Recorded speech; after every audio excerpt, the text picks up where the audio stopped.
성부와 성자와 성령의 이름으로 아멘. 예수님과 어머니 하나되신 성심을 통해 아버지 뜻 안에서 기도드립니다.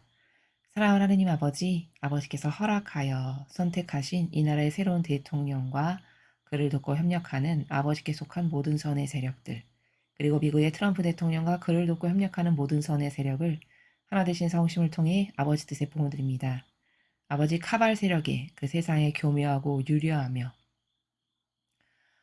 그리고 인간을 속이는 그런 마귀의 세력으로부터 그들 모두를 보호하시고 지켜주시옵소서. 또한 그들을 아버지 진리의 빛의 수많은 은총과 축복으로 차고 넘치도록 축복하셔서 아버지의 뜻에 올바르게 반영할 수 있게 하시며 또 아버지의 충직한 용사들이 되게 하시어 이 시대의 마지막 마귀의 집단과 싸우는 데 있어서 더 적극적이고 더 열정적이고 그리고 더 용맹하여 거칠 것 없고 두려움 없이 오히려 마귀 세력이 이들을 보고 두려워하고 벌벌 떨며 무서워서 자취를 감출 수 있을 만큼 용맹한 전사들로 싸울 수 있도록 그래서 모두 물리쳐 이길 수 있도록 축복하여 주시옵소서. 이 나라에 살아가는 가련한 모든 백성들을 하나 되신 성심을 통해 아버지 뜻에 봉헌드립니다. 그들 안에 살아가는 사고방식 안에 살아가는 모든 마귀 특히 신적 질서와 진리에 반하는 마귀적 사고방식 그 중에서도 감성주의자의 마귀, 자아에게 맹종하게 하는 마귀, 제도 전통에 맹종하게 하는 마귀, 그리고 빨갱이 공산주의에 열렬히 협력하고 동조하며 하나 되기를 좋아하라 하는 마귀, 이 밖에도 진리에 반하는 모든 마귀적 사고방식, 특히 기호와 정서와 경향, 그 위로 성령의 불을 내리 쏟아 부어 주시옵소서. 그리하여 모두 불살라 주심으로 그들이 속지 않고 진리에 근거하여 분별하고 행하고 말하고 화답드릴 수 있는 본연의 자신을 찾을 수 있도록 축복하여 주시옵소서.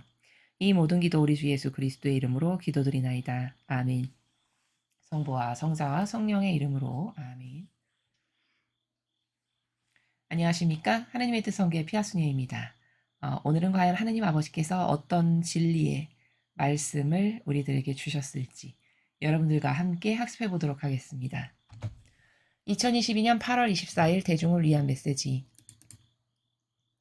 저 무리는 또다시 하느님 아버지의 성심이라고 알게 된 큰 불꽃을 봅니다. 하느님 아버지께서 말씀하십니다. 자녀들아, 거룩한 묵주기도의 축일에는 거룩한 성모가 말할 것이다. 마리아는 거룩한 사랑의 축복을, 그리고 나는 세 가지 축복을 너희에게 내릴 것이다. 오직 그날만 모세 또한 축복을 내릴 것이다. 모세 축복은 사람들이 세속적인 세상 가운데에서 나에게 오는 길을 발견할 수 있게 해줄 것이다. 그날 이 성지에 참석한 모든 이가 이 축복을 받을 것이다. 천국의 힘이 사람들에게 내려올 것이다. 주님의 말씀입니다. 하느님 감사합니다. 네, 굉장히 짧고 간결한 메시지를 아버지께서 주셨습니다. 그런데 통상 이렇게 짧고 간결한 메시지일수록 더 심오하고 심도 깊은 그런 함축적 의미의 중요한 원리가 포함되어 있음이 거의 아버지 다스림의 보편적 원리입니다. 그래서 사람이 생각했을 때는 오늘은 말씀이 되게 짧으네, 간단하네. 그리고 여기 뭐 어려운 단어도 별로 없죠. 뭐 다 알아들을 수 있는 그렇게 생각하기 쉽지만 사실은 오늘 이 메시지 굉장히 중요합니다. 어떤 면에서 중요하냐? 인간은 이런 속성 있죠. 오리지널 좋아하죠. 아무도 뭐 짝퉁, 가짜 이런 거를 받고 좋아라 할 사람은 없죠. 그러면 그 원조, 오리지널 이런 거를 좋아하는 속성이 있는 인간이라면 오늘 아버지께서 주신 이 메시지에 담겨져 있는 함축적 의미가 그런 분들에게는 굉장히 중요할 것입니다. 결론부터 말씀드리면 오늘 이 메시지의 제목을 붙여서 말씀드리면 계시 종교의 중요성입니다. 요즘 갑자기 들어서 계시 종교를 말씀하시네. 먼저 계시 종교의 중요성에 대해서 이야기하기에 앞서 이런 객관화를 한번 해보죠. 인류는 과연 아버지 뜻에 언제부터 벗어났을까요? 언제부터 벗어나서 무슨 열매를 맺었는가를 계속 객관화를 하고 곰곰이 곰씹어 봐야 됩니다. 물론 아담과 하와가 원죄를 지은 그 순간부터 인류는 죄악으로 온통 뒤범벅이 된 상태로 끝없는 추락을 했지만 그것보다 교회적 관점에서 좀 살펴를 보면 아버지 말씀에 이 바리사이법학자들이 재해석을 했죠. 계명 10개만 충실히 지키면 될 것을 재해석을 해서 조작하고 변질시켰어요. 그래서 그걸 613개로 만들었습니다. 명분은 누구나 인간적이면 납득할 수 있는 명분을 가져다 대면 됩니다. 더 잘해드리려고, 더 철저히 사랑을 하려고, 더 경계를 똑바로 세워서 더 세심하게 배려를 해드리려고. 그럼 진리 모르는 사람은 그래? 더 잘하겠다는데 뭐 거기 누가 반감을 갖겠습니까? 그래서 다 이스라엘 백성 어리석은 진리 모르는 사람들은 다 수용하고 수긍하고 그렇구나 했어요. 자, 그렇게 해서 재해석으로 누룩을 집어넣어가지고 그것을 받아먹은 수많은 이스라엘 백성, 그리고 그때부터 그 세력으로 계승 이어져 내려온 오늘날의 로마 가톨릭에 이르기까지 이 모든 인류는 이제 그들이 집어넣은 재해석과 누룩으로 인해 정신이 혼미해졌어요. 어떤 게 진짜 내 아버지가 주신 건지를 혼동스럽고 혼미해진 거죠. 잘 모르겠는 거죠. 예를 들어 이런 거죠. 근원이 10개인데 그거를 자꾸 조작시키고 변질시키면은 그 10개였던 시대에 살았던 사람은 이거 변질됐네? 이렇게 쉽게 알아보지만 여기 한참 한 100대 후손이다. 그러면 10개에서 뭐 613개 된 그 심각한 차이를 이 사람은 아냐. 100대 후손은 모르죠. 오히려 613개가 정상이라고 생각할 겁니다. 그럼 지금은 여러분은 1700여 개가 넘는 조문을 거짓 교회가 만들어서 조작해서 여러분에게 강요하면서 은근히 지키라고 압박을 해도 그게 하나도 이상하지가 않죠. 그 정도로 시대를 거듭하면 거듭할수록 정신이 혼미해져서 따를 원칙이 무엇인지 모르는 인간이 된 겁니다. 오늘날의 우리가. 그래서 내가 지금 마귀에게 종속되어 있고 마귀랑 하나 되어 있어도 하나도 그런 내 자신이 불만족스럽거나 이상하지가 않은 이런 상태가 된 거죠. 자, 이런 객관화를 왜 하냐? 제가 서두에 계시 종교의 중요성입니다. 오늘 메시지는 이렇게 아예 결론부터 말씀을 드리고 시작했어요. 자, 그렇다면은 계시 종교는 무지 중요한데 왜 중요하냐? 그 계통이 있다는 거거든요. 계통. 쉽게 설명하면 세상도 예를 들어 주류 세력이 있죠. 주류 세력. 내가 예를 들어 왕이 될 사람이에요. 내가 계승자예요.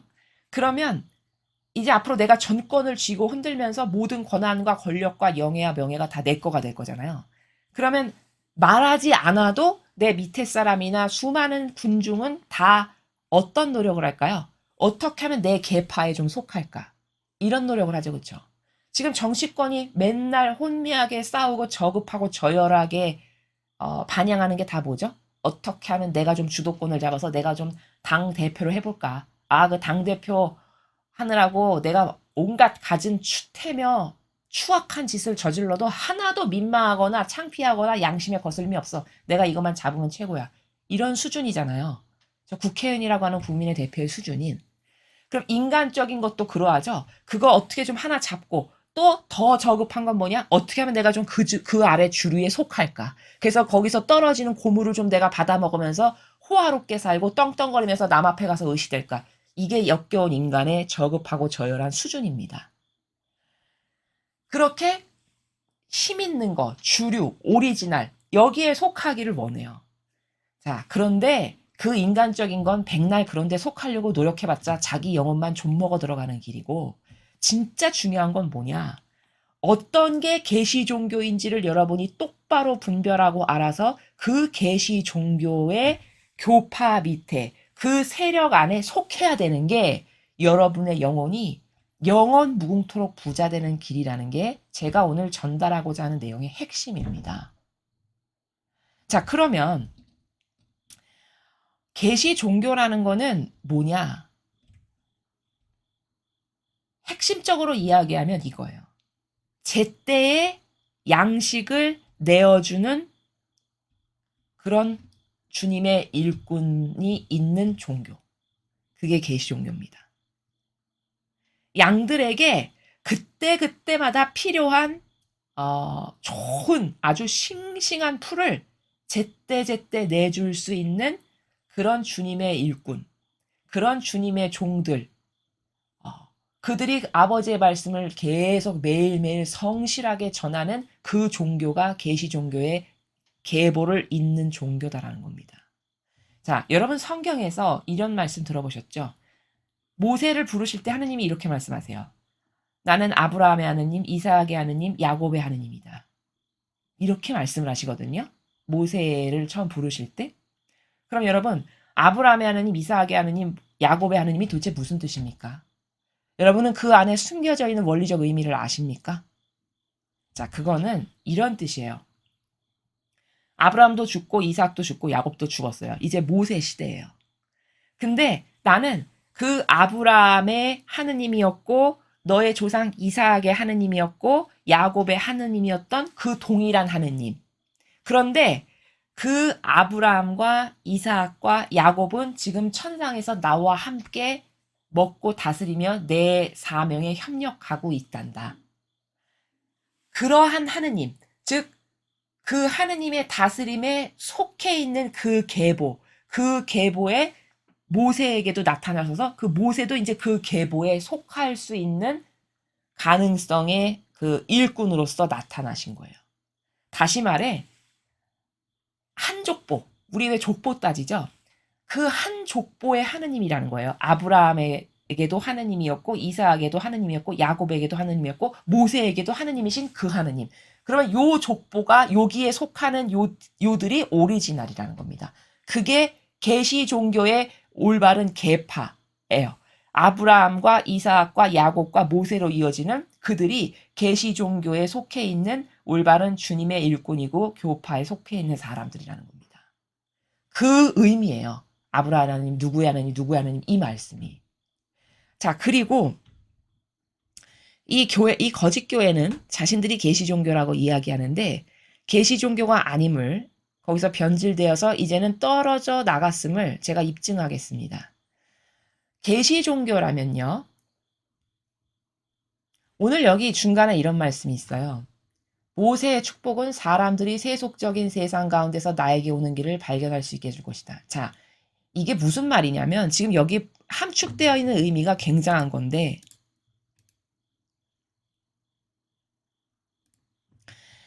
묵주기도의 축일에 성모님께서 함께 오셔서 축복을 주실 거고 거룩한 사랑의 축복을. 그리고 그때 아버지도 같이 오셔서 세 가지 축복을 같이 주시겠다고 하셨어요. 근데 그때 오직 이번 10월 7일 하루만 모세도 같이 파견해서 함께 오시겠다라고 하시는 거죠. 자, 그러면 이게 무슨 뜻이냐? 모세가 아버지 나라에서 지금 아버지 사명을 함께 돕는 일꾼이니까 아버지 오실 때 같이 오실 수 있는 거지. 만약에 모세가 마귀의 하수인으로 살다 죽었어. 그럼 하느님 오실 때 같이 오실 수 있나요? 못 오죠. 이 말은 모세가 하느님의 일꾼으로 충직하게 잘 살았고 계시 종교라고 하는 하느님의 그 족보에 속한 사람이라는 뜻이에요.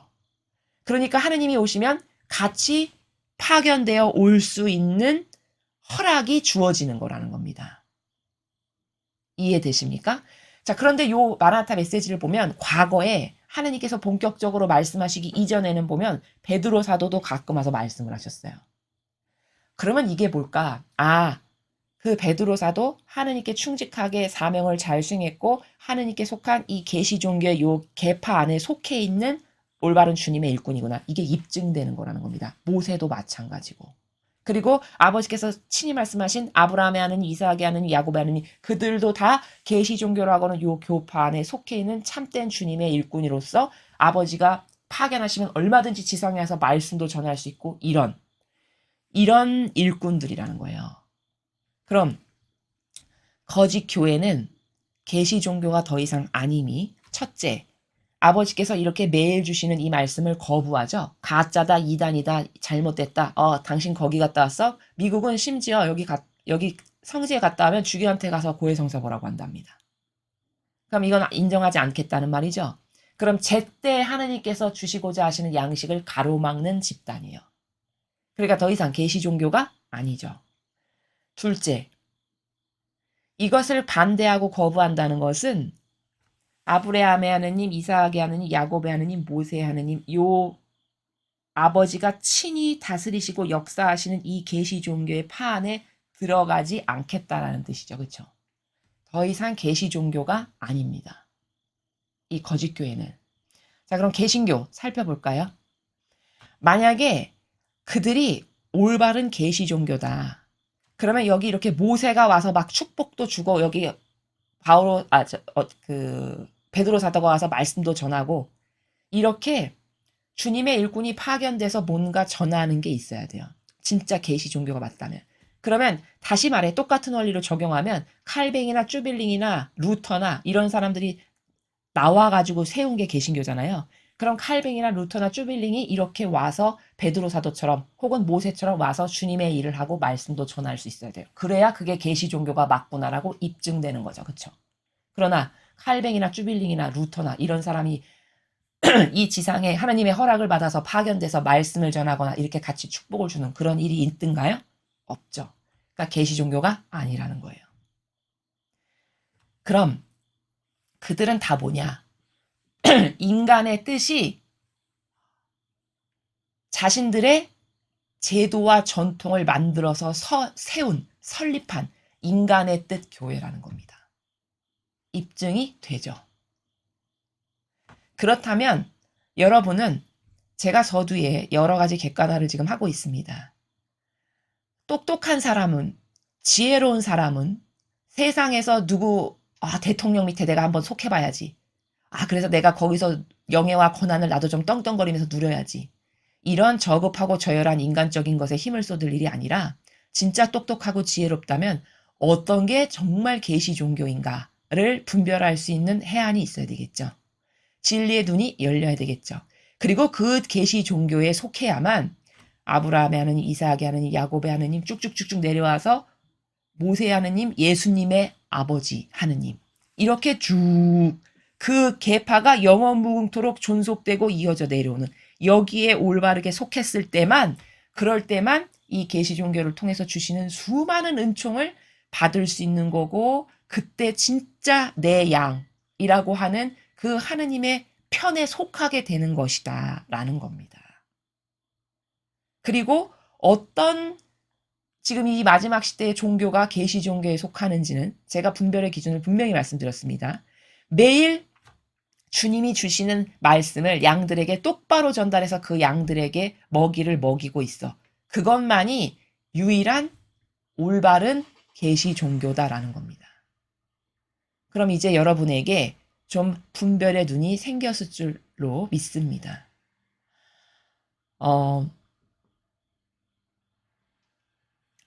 또 이런 기준도 여러분이 하나 아셔야 되는 것이 이 거짓 교회가 왜 더 이상 계시 종교가 아니냐?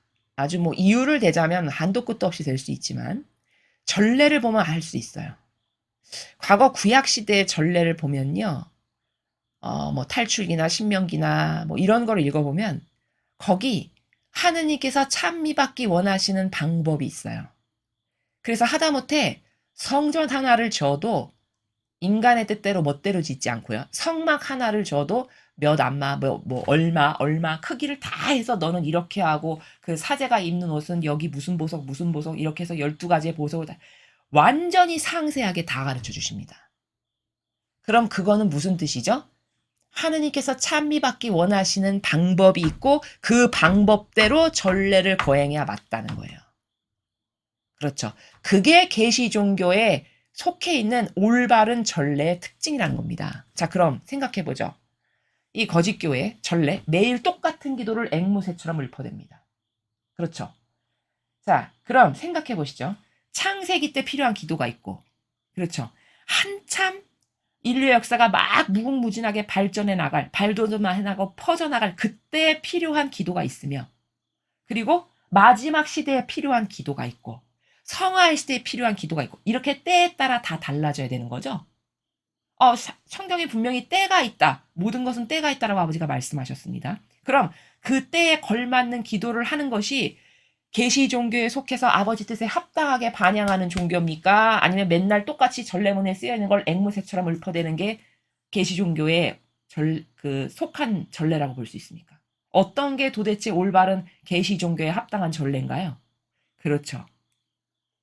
그때 그때마다 필요한 기도를 내가 하는 게 아니라 내 영안에 살아계시는 예수님과 성모님께서 성령의 도움을 받아서 그때그때마다 올바르게 아버지께 화답드리는 그런 기도로 충만하고 풍성하게 할 수 있는 이것이 계시 종교의 올바른 전례의 근간이 되는 정신이다라는 겁니다. 그럼 여러분 거짓교회의 전례를 살펴보세요. 거기 그때그때마다 제때 달라져서 매일매일 아주 새롭게 이런 말씀을 예를 들어 오늘 주시잖아요. 그럼 이 말씀을 듣고 이 말씀에 걸맞는 기도를 할 수 있어야 돼요.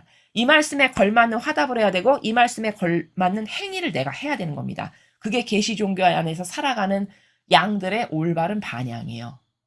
또 목자는 오늘 아버지께서 이런 말씀을 주셨어. 그러면 그 말씀의 원리가 뭔지를 깨닫고 그 원리에 근거하여 전례문도 즉흥적으로 다 다르게 자신의 안에서 성령 하나님께서 인도하셔서 할 수 있어야 돼요. 그게 올바른 계시 종교입니다. 여러분, 아버지께서 정말 충격한 일꾼이라고 뽑으셨던 모세나 과거의 수많은 구약의 엘리야나 엘리사나 이런 모든 종들이 책 보고 기도하고 책 보고 이렇게 하던가요? 하나님께 반영하던가요? 그 영혼 안에서 성령께서 역사하셔서 그때그때마다 반영을 했습니다. 그렇죠. 그게 올바른 계시 종교라는 거예요. 올바른 계시 종교의 전례라는 겁니다. 그러니 이것만이 오라. 누구누구 몇 세, 무슨 교황의 이것만이 오라. 이것만이 전부야. 이렇게 해서 주장하는 거는 다 틀린 거라는 거죠. 그건 다 인간적 재해석의 논리가 누룩처럼 들어간 거라는 겁니다. 그건 죽은 거예요. 살아있지 않은 전례입니다. 그렇죠? 여러분, 진정 사랑한다면요. 아버지가 지금 뭘 필요하실까 세심하게 살펴야 되는 거 아닙니까? 그리고 지금 요게 필요하시구나. 얼른 그 필요하신 걸 드리는 이게 진정한 사랑의 정신이죠. 여러분 사람도요. 내가 아무리 고기를 좋아한다 한들 내가 오늘 삼겹살을 먹었는데 내일도 삼겹살 주고 모레도 삼겹살 주고 글피도 삼겹살 주고 365일 계속 삼겹살 줘. 그럼 진리죠. 그럼 적혀있는 전례를 앵무새처럼 반복하는 게 삼겹살을 365일 드리는 거지 뭡니까? 그런데 우리는 계시 종교고 올바른 종교라고 말해. 그건 본인이 그렇게 이야기하는 것이지 하나님은 그런 관점으로 절대 보시지 않는다는 겁니다. 그래서 이렇게 제때 양식을 내줄 줄 아는 종교가 계시 종교고 그게 아브라함의 하나님부터 이삭, 야곱의 모세 하나님의 그 계파를 이어받은 종교다. 종파다. 파다라는 겁니다. 그리고 양들은 그 하느님의 올바른 일꾼이 이끄는 그 종교가 어딘지 그 계시 종교가 어딘지를 똑바로 깨닫고 거기에 얼른 하나 될 때야만이 인간이 오리지널을 좋아하는 것처럼 그 오리지널에 속하게 되는 것이지 여타 기타의 모든 얼마나 많은 종교가 있습니까? 특히 우리나라에는. 그러나 그 모든 것은 거기에 속한 설립자도 심지어 와서 이렇게 말 한마디를 할 수 없고 은총과 축복을 나눌 수가 없고 생전 나타나지도 않아요. 발현을. 근데 그게 계시 종교다. 무엇에 근거하여 그렇게 말을 합니까? 그렇죠. 그러나 여기 보세요. 모세가 오죠. 이날 아버지 오실 때. 그러면 이거는 무슨 뜻이에요? 이 모세라는 분은 올바로 잘 살아서 지금 하느님 나라에서 아버지를 도와드리면서 아버지와 함께 먹고 마시며 다스리시는 그런 나라에 가 계시고 그 모세, 아브라함, 이삭, 야곱, 모세를 거쳐 고 내려오는 그 아버지께 속한 참된 교회가 이 시대에도 분명히 있는데 그 시대, 요 시대에 그런 그 계시 종교에 속하는 게 어딘가를 여러분이 알아보려면 제때의 양식을 주는 데가 어딘가를 살펴보고 선택하고 선별할 수 있다. 제가 이렇게 팁을 드리는 겁니다. 자, 그래서 이런 계시 종교의 그럼 전례는 어떠해야 하는가? 첫째, 아버지 뜻에 반영하는 매개체로서의 전례를 해야 돼요. 그래서 아까 제가 예시를 든 게 매일 기도문이 자유 기도로 달라져야 되는 겁니다. 아버지 말씀에 근거하여. 예를 들어 오늘 계명이 이렇게 중요하니 얘들아 계명을 지켜라. 아버지 말씀이 이거였어요. 그러면 전례를 주관하는 사제는 그 계명을 저희가 전심으로 받아들여 충실히 지킬 수 있는 그런 충만한 은총과 지혜를 베풀어 주세요라고 하는 요런 행간의 나라. 그리고 반양하는 양들은 제가 아버지의 계명을 잘 지킬 수 있는 그런 은총을 내려주십시오. 그런 의지로 저를 봉헌드립니다. 이런 살아있는 반양을 그때그때 하는 요런 전례가 아버지 뜻에 반양하는 전례고 매개체적 역할을 똑바로 하는 전례다라는 겁니다.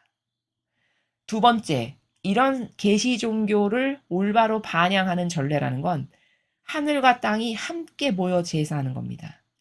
저희 전례는 매 미사 때마다 그렇게 하는데 천상의 하느님 아버지와 예수님과 성령 하느님과 어머니를 모셔서 하는 건 물론이거니와 그 천상의 모든 거룩한 분들이죠.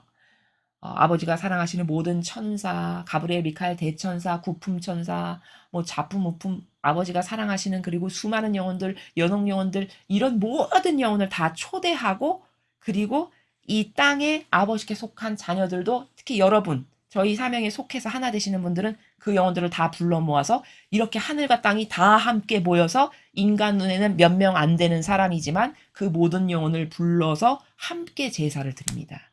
이게 살아있는 계시 종교의 전례라는 거예요. 그 다음 세 번째, 기도가 때에 따라서 생명력 넘치는 살아있는 기도로 아버지께 반향드리는 요런 기도를 할 수 있는 전례.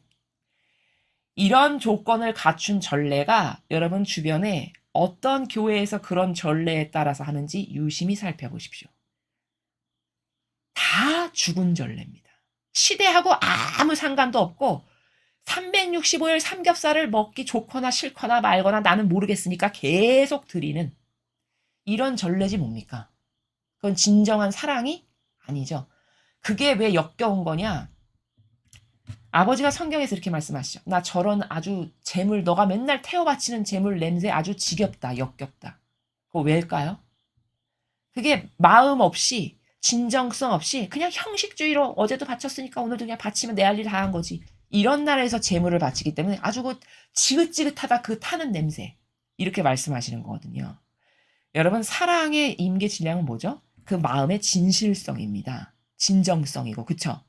인간도 아무리 부족해도 지력이 떨어져도 저 사람이 나를 진짜로 사랑하는지 안 하는지 다 압니다. 말하지 않아도. 왜?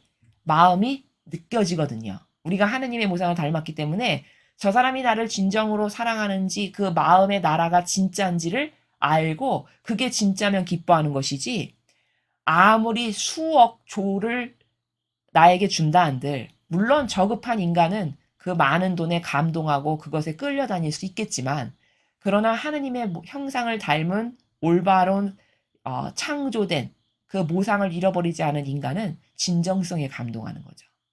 그러니까 하느님께는 어떻게 해야 될까요? 그러니까 이런 형식주의에 빠져있는 모든 전례는 다 잘못된 죽은 전례라는 겁니다. 그건 하느님께서 찬미받기 원하시는 방법대로 드리지 않는 계시 종교의 전례가 아니다. 라는 겁니다. 그러나 저희 전례는 이렇게 하늘과 땅이 함께 모여 매일 제사를 드리고 있고요. 저희 전례는 기도문은 기본은 갖춰져 있으나 사제가 매일 주신 이런 말씀에 따라서 그때그때마다 즉시 반향하여 기도를 올려드립니다. 양들도 자유기도로 화답을 할 때 이 메시지를 배우고 오늘 말씀을 들은 것에 근거하여 청원 드리는 바도 말씀드리고 새롭게 각오를 다지는 것도 말씀드리고 이런 건 싫으니까 이런 건 뽑아주세요. 이렇게 반향을 합니다. 이게 살아있는 전례입니다. 하느님은 이런 전례에서만 찬미 받으십니다. 나머지는 다 내가 그 타는 냄새가 지긋지긋하다의 나라예요. 그냥 침묵하실 뿐이지. 말씀은 안 하시고. 이해가 되시죠? 그래서 오늘 이 메시지는 한 장밖에 되지 않고 굉장히 간단하고 어려운 단어도 없고 이날 축복 주신다는 거구나. 근데 모세도 같이 오셔서 주신다는 거네. 이렇게 발견할 사람이 거의 다거든요.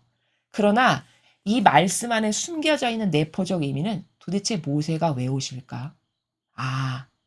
저분이 계시 종교에 속해 있는 아버지께 선택된 훌륭한 일꾼이었고 올바르게 반향을 해서 아버지와 지금 함께 천상의 나라에서 다스리니까 함께 오시는구나.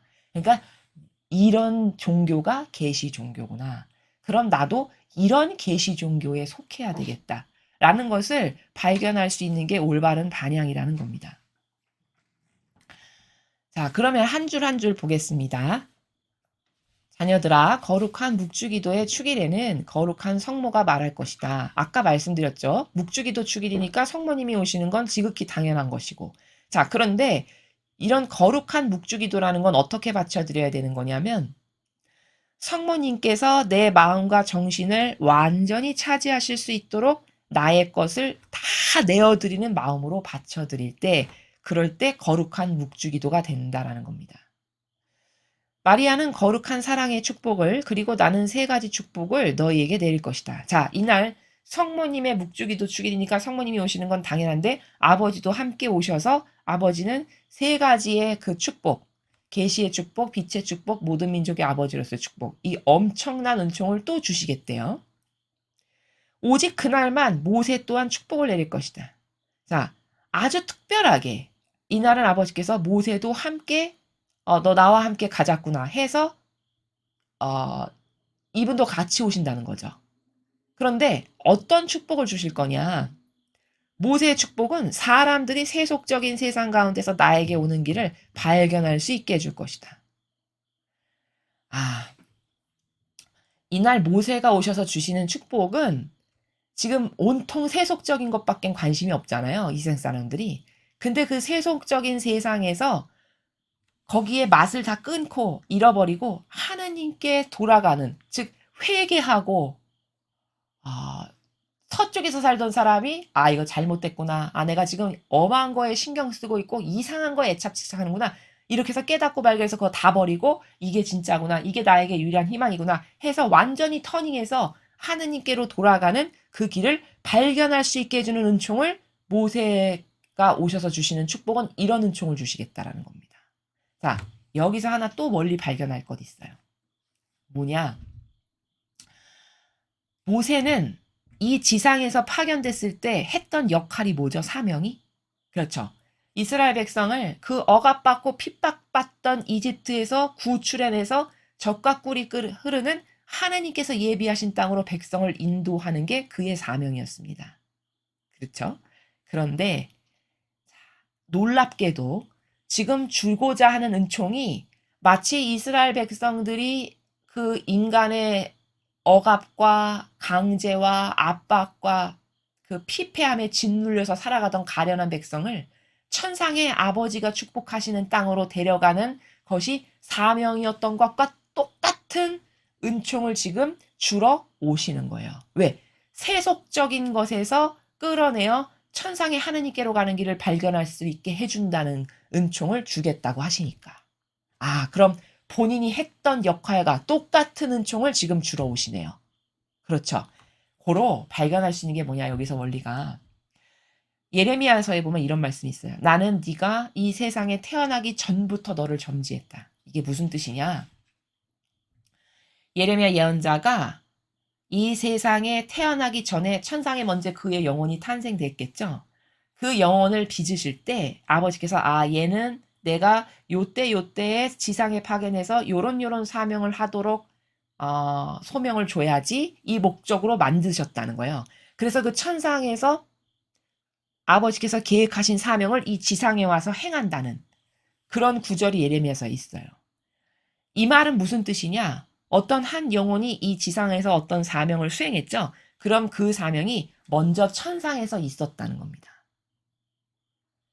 고로 만약에 저희 사명이 신적 질서를 세우는 건데 이 지상에 저희가 이제 할 일을 다 하고 죽잖아요. 근데 만약에 죽었는데 만약에 천상을 갔다. 그러면 저희는 천상에 가서도 거기서도 신적 질서를 건설하는 일을 하고 있을 거라는 거예요. 이게 영혼을 빚어 만드신 아버지의 그 고유성의 목적이 천상의 것이 지상에 반영되는 것이고 그러므로 그 영혼이 죽고 나면 천상에 가서도 그 일을 하게 된다. 지금 똑같죠. 모세의 케이스도 이 원리를 발견할 수 있는 겁니다. 그날 이 성지에 참석한 모든 이가 이 축복을 받을 것이다. 자, 그러니까 여기에 참석한 이들은 이 모세의 축복도 함께 받게 될 것이고 성모님이 주시는 그 묵주기도의 거룩한 사랑의 축복, 아버지가 주시는 세 가지의 축복, 어마어마한 축복을 받게 되겠네요. 그리고 마지막 줄에 천국의 힘이 사람들에게 내려올 것이다. 이렇게 말씀을 하십니다. 자, 그때, 그날, 그 성지에 참석한 이들에게 천국의 힘, 이런 지금 어마어마한 어머니가 주시는 축복, 아버지가 주시는 이런 어마어마한 축복, 게다가 모세까지 오셔서 주시는 이런 어마어마한 축복의 힘이 그 성지에 참석한 사람들에게 그 신적 힘이 내려와서 그들을 덮을 거라는 겁니다. 마지막 문장은. 이해가 되시죠? 그래서 그 신적 힘에, 그 천국의 힘에, 어마어마한 힘에 뒤덮인 사람들은 그 은총을 받고 나면 이제 매일 그 기쁨과 평화와 은총 가운데에서 생활을 할 수 있게끔 되는 요런 은총이 있을 거라고 지금 말씀을 하시는 것이죠. 그래서 10월 7일이죠. 묵주기도의 주일이 아버지께서 미리 말씀을 하셨는데 우리도 이 은총을 받고 싶으시잖아요. 그러면 물론 가는 것이 가장 좋겠으나 그럴 여력이 나는 안 된다. 그러면 제가 누누이 말씀드리지만 여러분의 사람마다 수호천사님이 계시잖아요. 그 수호천사님께 갈망으로 기도를 하십시오.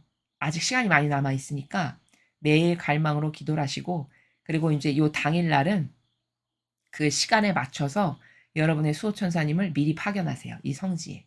그래서 저의 수호천사님께도 아버지 제가 마땅히 여기 가서 아버지 오시는 길에 기쁨으로 환호로 맞아드리고 아버지께 찬미를 드리는 게 자녀된 도리가 마땅하오나 제가 그렇지 못해 너무 죄송합니다.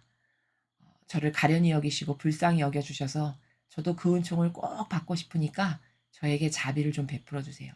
저의 수호천사님께도 아버지와 예수님과 모세께서 주시는 은총을 나눠주셔서 그가 저의 영혼에게 와서 그것을 부어줄 수 있도록 자비를 베풀어 주십시오. 요렇게 여러분이 미리미리 마음으로 준비를 하시면 되겠습니다.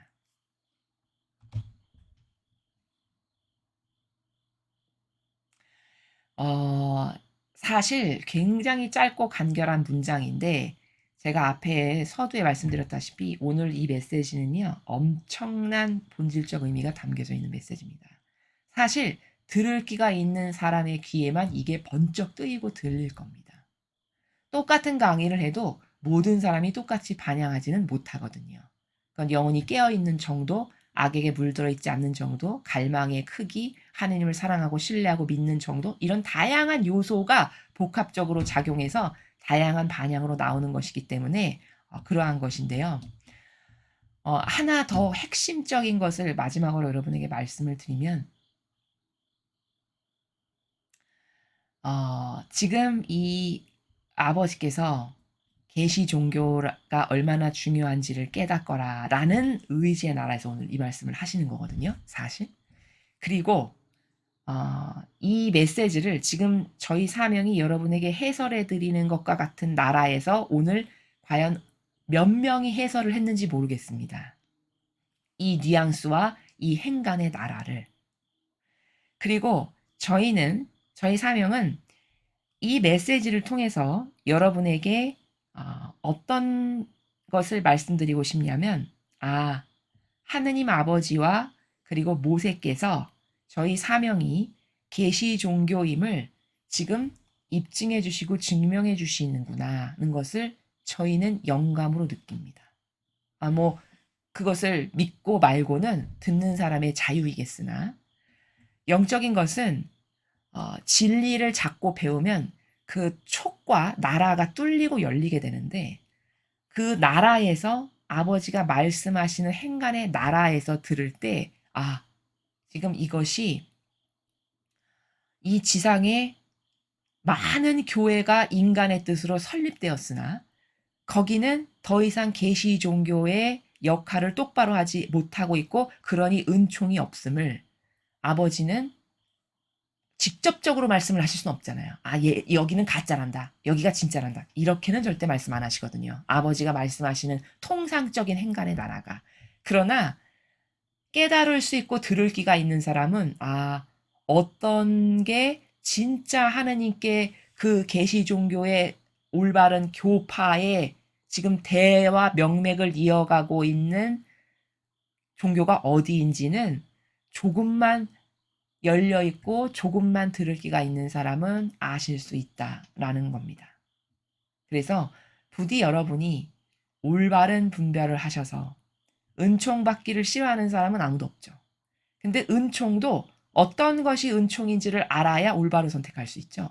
예를 들어 지금 대통령 될 사람이 실세인데 내가 공산주의 빨갱이랑 가서 열렬히 하나 된다면 거기서 은총이 나올 거야. 이렇게 믿고 거기랑 하나 된다면 망한 거죠. 그 영혼이. 근데 본인이 망했다는 걸 알까요? 절대 모릅니다.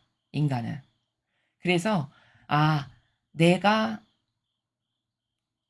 정말 하느님을 사랑하고 예수님과 성모님을 사랑하여 그분과 하나 되고 싶어. 그럼 여러분은 어떤 종교가 계시 종교인가를 찾으십시오.